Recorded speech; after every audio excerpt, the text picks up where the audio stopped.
সবার কাছে ভালো হতে যাবেন না। দু একজন আপনাকে মন্দ বললে ক্ষতি কি? কোথাও কোথাও নিজের ভালোর জন্য মন্দ হয়েই থাকলেন না হয়। শুনুন, সব জায়গায় চুপ থাকবেন না, জবাব দিতে শিখুন। কাজ জানেন বলে সকলেরই কাজ করে দিতে হবে তার কি মানে আছে? করতে ইচ্ছে না হলে করবেন না।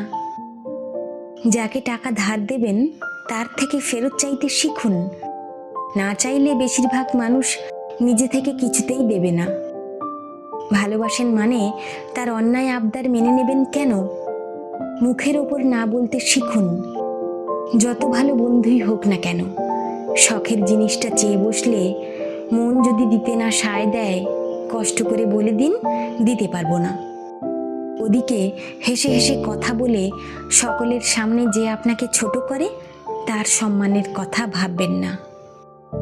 আপনার দুর্বলতা নিয়ে যে খোঁচা দেয় রোজ, পাল্টা খোঁচাটা তাকেও একদিন দিন।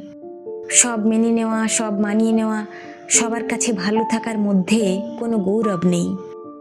এর জন্য আপনাকে কেউ নোবেল দেবে না।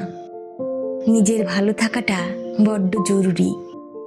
যত নরম থাকবেন তত আঘাত পাবেন। আঘাত পাওয়াটা আপনার অধিকার নয়।